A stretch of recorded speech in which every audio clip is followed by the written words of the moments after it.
I'm Lisa Snowden-McCray of the Baltimore Beat, and you're watching the Real News Network. I'm here with Adam Jackson of the group Leaders of a Beautiful Struggle. And Adam, we talked a little bit in part one about kind of like what's going on now, what your theory and kind of the way that you wanted to approach this youth fund. But now I want to talk a little bit about like where we are, like what still needs to be done, and you know where are you guys as far as like the process? Yeah, so I can just kind of take people through the timeline of what's happened so far. In the beginning, in November of last year, voters approved the youth fund, and then there's been the actual task force that was convened by the council president's office, and that was convened from January to May of this year, and we produced recommendations. And so, as a result of those recommendations, there's a few important pieces that people need to understand.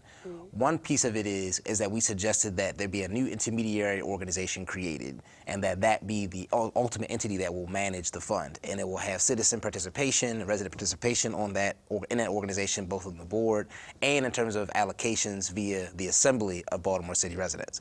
And so a part of that was figuring out what institution would anchor that process, and the recommendation from the task force was Associated Black Charities be the institution to do that, primarily because it has a racial equity frame when you're talking about public policy and just general approaches around issues pertaining to people of color, Black people.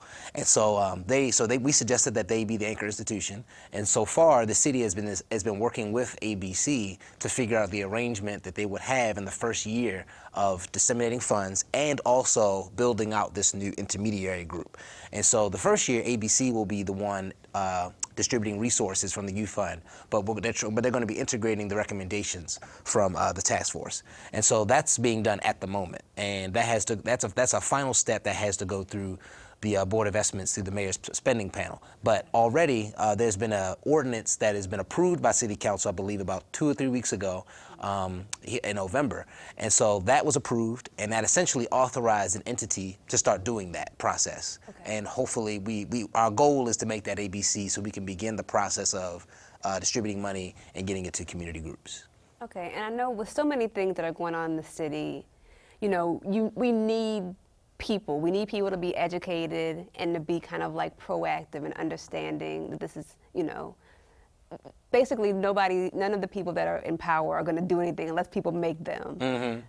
So how are you guys going to kind of, because like you're reframing something, and we are a city of people who have been hurt by the status quo, have you thought about kind of the challenge of getting people, you know, past maybe their feelings of saying, oh, like that's not going to work, it's just like some crap? Like how are you getting people engaged and getting kind of on board with this?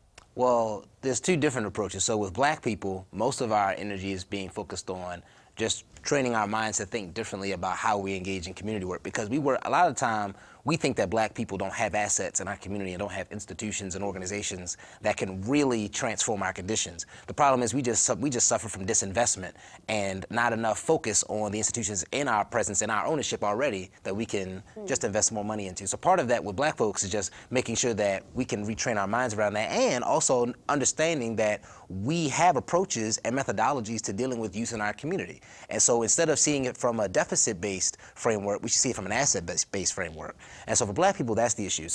But when you're talking about white folks, I mean, I don't care about their thoughts and feelings on it. Most of them are going to have to be dragged because, and not dragged, and like dragged physically to be like, you have to change how you operate if you are actually trying to transform the conditions of people who are suffering. And also, people need to be called out. There are a lot of white people in Baltimore that get six-figure salaries working for major nonprofit organizations, claiming that they serve Black people, and in reality, they're just hustling off of our backs and hustling off of our suffering because no one calls them out. And in Baltimore, it's a very particular problem, because white liberals have run Baltimore in terms of resources from the philanthropic entities and in public dollars. And because we don't see it as an industry, we don't see it as a method that people are using to make money for themselves, to benefit themselves, we just see it as some kind of benign accident. You know, people aren't getting called out, but it's over. And people need to understand that they can't hustle off of the backs of our children just because they get a six-figure salary and they have good intentions.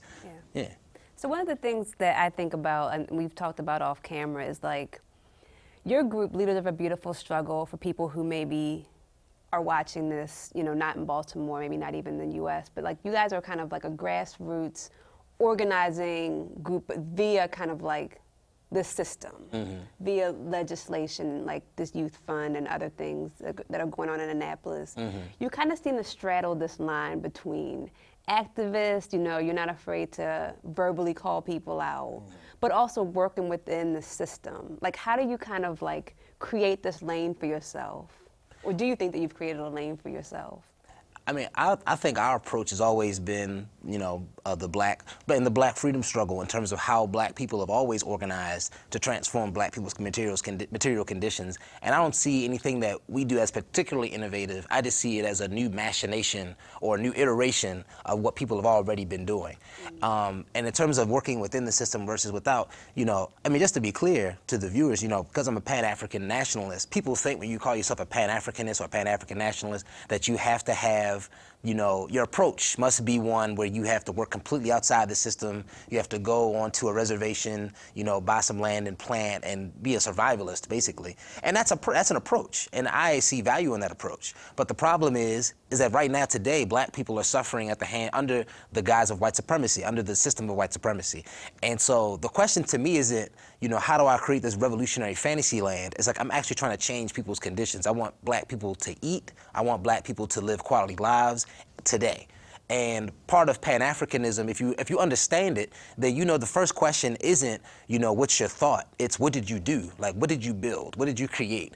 And so for us, when we think about LBS, we don't see it as a fantasy. We don't see it as something that we have to, it has to be 10, 15 years down the line. That should be the goal. But in the here and now, there are systems in place, there are government structures, there are people who run those structures. And so our perspective is, well, if we can figure out a way to get public investment into black people, and that will make black people's actual lives and institutions better, then we'll do that. But there's always value in an inside and outside game. Sometimes, I mean, because I would hope that most Baltimore politicians know that our group is one that we'll have a meeting and we'll talk and we'll go through the process. But the second you out of step with community, it's on, you know, because you have to go left. But that's all. But it's a matter of the political process. And so I think people sometimes see that as they can see it as abrasive, or they can see it as you know, too aggressive. But to me, it's a matter of black people's conditions. We're going to always be aggressive for black people. So just because a certain legislator doesn't like us, it ain't about being liked. It's about being effective. And so if people dislike our approach, that's fine. But ultimately, if we're effective for black people, that's all that really matters. And getting back to the youth fund, like, what do you guys say to people, you know, like Larry Hogan's, I think when he was in Baltimore last, he kind of, I think, poo-pooed the mayor's approach to stopping crime, because he's like, you know, we're not going to see results from like focusing on kids. So what do you say to that, or what do you and like the other people on this organization say about that? The problem when you're having conversations about crime with elected officials and just public officials generally is that everyone treats crime in a vacuum, like it all happens the same way. And it only comes up when the murder rate is high, or certain kinds of crime, or certain kinds of violent crimes are high.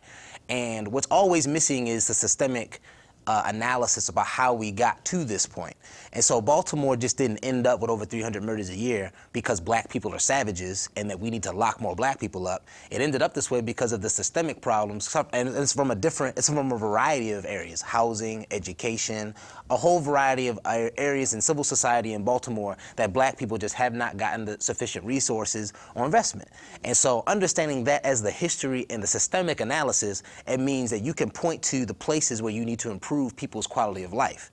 And that's not what like elected officials do. What they say is that more police now. We need more police to lock up more black people now. Even though we had a zero tolerance policing from 1999 to 2005 or 2006 with Martin O'Malley. He had over 757,000 illegal arrests, and crime went down and people were safe, quote unquote. But ultimately, that's what caused the uprising. Right. And so now we're under a consent decree that basically says that those approaches are illegal and shouldn't be done.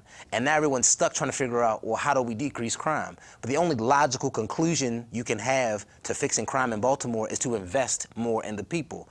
you can't just arrest people. You can't arrest your way out of arrest your way out of crime in Baltimore. And so I think that's the problem, is that all these elected officials have a very limited scope around what it means to decrease crime and violence. And I think even when people say that we're going to invest, it's very short-sighted. The youth fund is an opportunity for people to invest in our young people on a consistent basis, because it's a rolling fund. And so now we can have a strategy and an infrastructure for investing in an ecosystem of black people and institutions, as opposed to some groups get $50,000 a year for their program in one time. You know, we should invest in our institutions and our ability as black people to change our condition. Most of the time, these elected officials are talking about one-trick ponies. You know, let's arrest a bunch of nonviolent offenders, which is fine for the time being. But if you don't change the conditions, those conditions will always breed crime and violence. Yeah. All right. Thank you so much for coming and talking to me today, Adam. Absolutely.